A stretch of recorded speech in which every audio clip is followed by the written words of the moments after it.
पद्धतीने दादांच्या विरोधामध्ये कटकारस्थान झाली.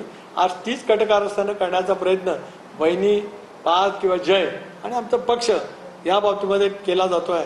तो नक्कीच जनता हाणून पाडेल आणि पक्षाचे माझे सगळे प्रमुख सुद्धा निश्चितपणाने त्या ठिकाणी हाणून पाडतील. एवढंच मला आजच्या या त्यांनी जे काय सांगितलेलं आहे त्याबद्दलची भूमिका त्या ठिकाणी मांडायची आहे. याचं कारण असं आहे की दादा असताना सुद्धा मला टार्गेट अनेक वेळा केलं गेलं.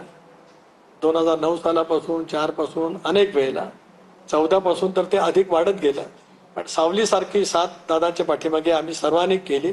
स्वाभाविकपणानेच त्यांना जे दादांना त्या कालावधीमध्ये एकंदर दादांची राज्यामध्ये उंचावलेली प्रतिमा आणि दादांना पक्ष संघटनेवरती जे काय पकड मिळवलेली होती त्यांच्या मेहनतीतून, त्यांच्या प्रखर इच्छाशक्तीतून आणि प्रचंड मेहनतीतून त्यामध्ये आमचा सहभाग असल्यामुळेच आम्हाला टार्गेट करणं स्वाभाविक आहे. त्याच्यामुळे मला काय त्याच्याशी काही नवल वाटतच नाही.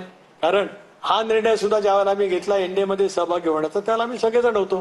स्वाभाविकपणाने आज विलिनीकरणाच्या बाबतीमध्ये सुद्धा त्यांना तेच वाटत होतं.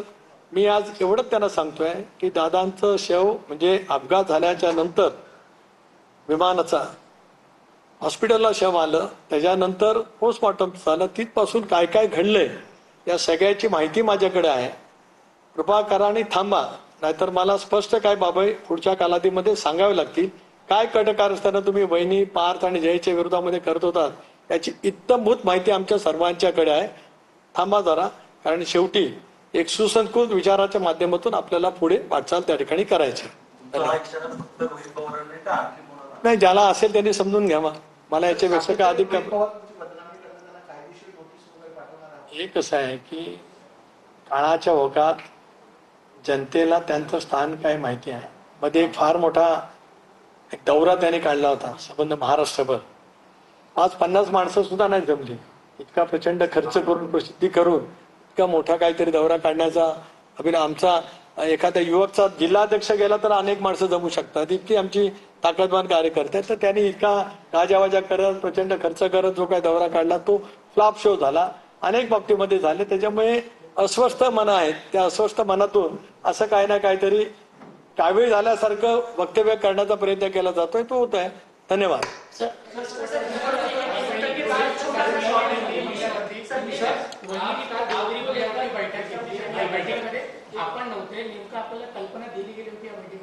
आपल्याकडे माहिती अतिशय अपुरी आहे. मला माहिती होती. मी संध्याकाळी मी बैठकीला उपस्थित होतो. मी बैठकीला संबोधित केलंय.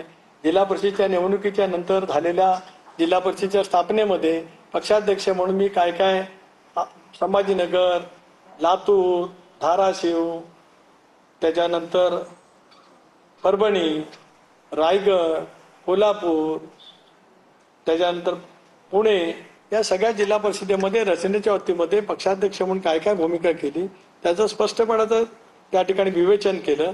आता जे काही आरक्षणाचं, महिला आरक्षणाचा निर्णय घेतला जाणार आहे त्याबद्दल एनडीएची बैठक देशाचे कणखर नेते अमितभाई शाह यांनी जी काय बोलवली होती त्याच्याबद्दली सुद्धा माहिती दिली की किती मतदारसंघ वाढणार आहेत, महिलांचं आरक्षण काय पद्धतीने पडणार आहे, डिलिमिटेशन कमिशन नेमलं जाणार आहे, SIRच्या बाबतीमध्ये नेमकं पक्ष म्हणून आपल्याला काय काम करत आहे याची विस्तृतपणाने माहिती कालच्या बैठकीमध्ये त्या ठिकाणी दिली.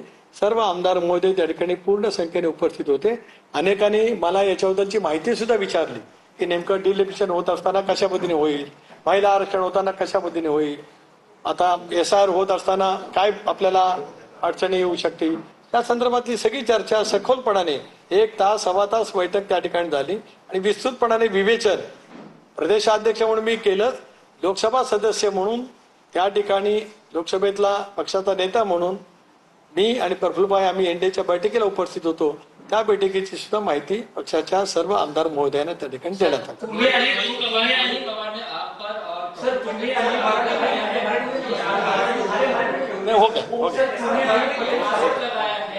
पार्टी को हाईजैक करने की कोशिश आप दोनों ने की और सुमित्रा पवार को भी आप दोनों से सचेत रहने की, सजग रहने की नसीहत दी है रोहित पवार ने.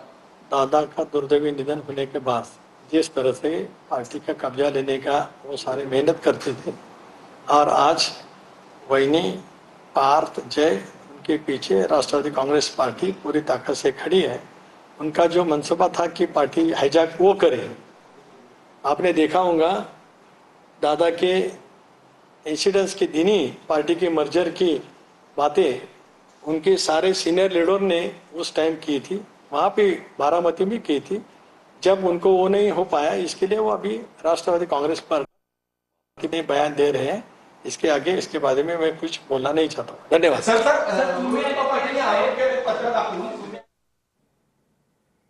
तर दादांच्या अपघातानंतर नेमकं काय झालं याची आमच्याकडे माहिती असल्याचं सुनील तटकरे म्हणतात।